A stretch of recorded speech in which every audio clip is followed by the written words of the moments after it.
Hello Prep 3, how are you today? We're back to continue our novel Black Beauty by Anna. Let's continue with chapter 4 الفصل الرابع part 2 الجزء الثاني منه New Owners ملاك جدد.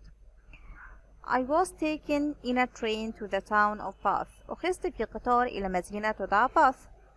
It was my first journey on a train. دي كانت أول رحلة ليا في قطار. But the experience wasn't bad. ولكن التجربة لم تكن سيئة. My new owner lived in a small house in the town. المالك الجديد كان عايش في بيت صغير في المدينة. And he had many horses. كان عنده أحصنة كتير. People could hire the horses for a day. الناس كانت بتأجر أي من الأحصنة دي لمدة يوم. طبعا ده معناه سنة تالتة إن الناس دي أصلا ما عندهاش أحصنة ملكها. This meant that many of them weren't good drivers. ده معناه إن كتير منهم قائدين غير جيدين. I was a gentle horse. أنا كنت حصان مهذب. So my new owner often let bad drivers take me. كان بيسمح للقائدين الغير مهرة إن هم يأجروني. Because he knew I would behave well. لأنه كان عارف إن أنا سلوكي هيكون جيد. يعني بمعنى إن هو مش هيأذي أي راكب من الركاب اللي هيأجروه حتى لو مش بيعرف إزاي يسوق حصان. Some of these riders pulled the reins so hard. بعضهم كان بيشد اللجام بشدة that it hurt my mouth. لدرجة إن هو كان بيأذي فمي. Some didn't use the reins at all. بعضهم ما كانش بيستخدم اللجام إطلاقا. So I didn't know what to do. وبالتالي ما كنتش عارف المفروض أمشي في أنهي اتجاه.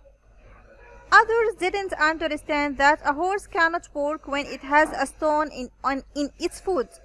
بعضهم ما كانش فاهم إن الحصان مش هيقدر يتحرك وفي حجر في قدمه. One driver complained. أحد الركاب اشتكى that he had hired a bad horse. إن هو أجر حصان سيء because I couldn't walk very fast. لأني ما قدرتش أمشي بسرعة. The stone in my foot was very painful. الحجر اللي كان في قدمي كان مؤلم جدا. And it was very difficult for me to get home again. وكان صعب علي الذهاب للمنزل مرة أخرى. So if I asked you how did some riders hurt Black Beauty? إزاي بعض الركاب أذوا Black Beauty? That's right. They pulled the reins so hard and hurt his mouth. شدوا اللجام بشدة وكانوا بيجرحوا فمه. Why did his owner let bad riders أو bad drivers hire him? ليه كان بيسمح للقائدين الغير مهرة بتأجيره؟ Because he knew that Black Beauty was a gentle horse and he would behave well. وكان هيكون سلوكه بشكل جيد. However, there were also good drivers in Bath. One of these liked me so much that he asked my owner if his friend could buy me. طلب من المالك بتاعي إذا كان صديقه يقدر يشتريني ولا لا. And soon I had another owner. فأصبح عندي مالك جديد. His name was Mr. Barry. كان اسم المالك ده Mr. Barry. He was a businessman who had little exercise. ده كان رجل أعمال بيقوم بتمارين قليلة.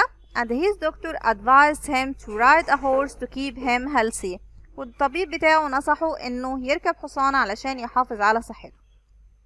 So why did Mr. Barry buy Black Beauty? اللي خلاه يشتري Black Beauty?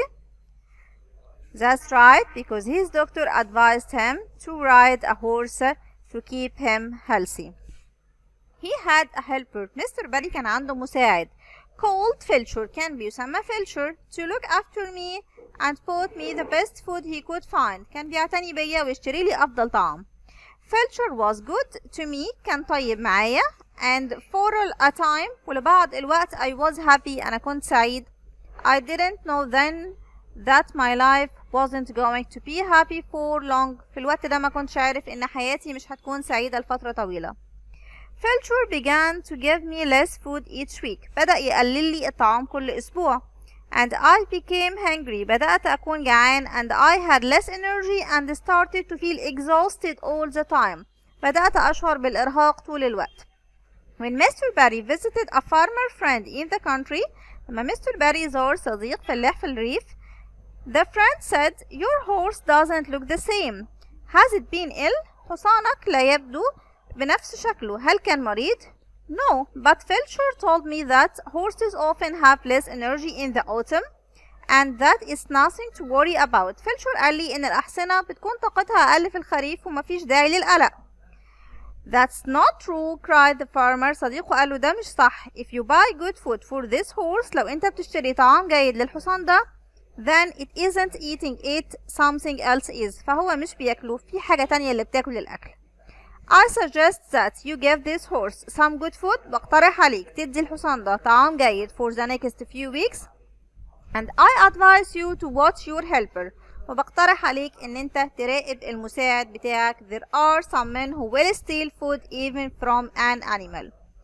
Of course I knew what happened to my food. Black Beauty بيقول انا عارف طبعا اكلي كان بيحصل له ايه. Felcher put most of it into a basket and took it home. كان بياخده للمنزل. His family kept rabbits which they sold at the market. العيلة بتاعته كانت بتربي أرانب بيبيعوها في السوق. And my food was given to them. وطعامي كان بيروح ليهم. Mr. Barry called the police after this and they later arrested Felcher. Mr. Barry اتصل بالشرطة وقبضوا على فيلتشر بعد ما عرف الموضوع.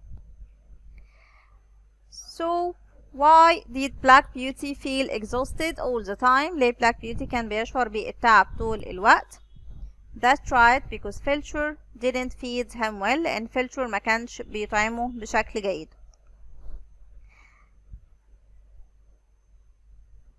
Why did the police arrest Felcher? ليه الشرطة قبضت على فيلتشر؟ Because he stole Black Beauty's food. لأنه كان بيسرق طعام Black Beauty. This experience made Mr. Barry feel bad. خلت Mr. Barry يشعر بالسوء and he decided to sell me. وقرر إنه هو يبيعني. So if I asked you what was Mr. Barry's friend advice, هو نصحه بإيه؟ To watch Filter. إنه يراقب فلتر. If I asked you why did Mr. Barry feel bad, ليه شعر بالسوء وبالحزن? Because he knew that his helper, المساعد بتاعه, whom he trusted, اللي هو كان بيثق فيه, stole from him. كان بيسرق منه. I was taken to a market for horses. أخدوني لسوق للأحصنة. There were horses there of all shapes and sizes. Some were tall and strong. بعض الأحصنة كانت طويلة وقوية. Others were old and sick. بعضها كان كبير ومريض.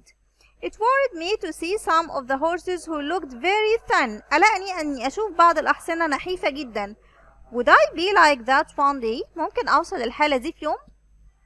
So why did Black Beauty become worried at the market? إيه اللي خلاه يشعر بالقلق في السوق سنة تالتة؟ That's right, he was worried to get thin and sick. إنه يكون نحيف ومريض one day في يوم من الأيام as the horses he saw. زي الأحصنة اللي شافها. I stood with 3 other strong-looking horses and many people came to look at us.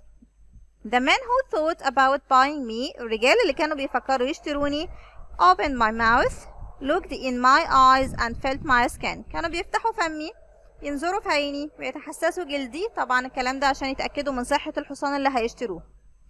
Many of them saw that my knees were damaged. كتير منهم عرف ان ركبتي متضررة. And some were rough with me. وبعضهم كان بيتعامل معايا بخشونة. There was one man however who felt my legs gently and spoke softly. كان في شخص واحد بس تحسس رجلي بلطف وكان بيتحدث بعطف أو بطريقة حنينة. I liked him and hoped he would buy me. أنا أعجبت بالشخص ده وتمنيت إن هو ده اللي يشتريني. I think we'll be good for each other, he said. الشخص ده قال أعتقد إن احنا هنكون مناسبين لبعض. He paid 24 pounds. والشخص ده دفع 24 جنيه مقابل إنه يشتريني. طبعا هنا الباوندز اللي هو العملة الإنجليزية مش عملتنا. And I had another new owner. وأصبح عندي مالك آخر جديد. So why did Black Beauty like the man who wanted to buy him? ليه أعجب بالراجل ده? Because he felt his legs gently and spoke softly. So سنة تالتة at the end Black Beauty had another new owner. أصبح عنده مالك جديد آخر. Don't forget to wait for us in chapter 5 to know about his life.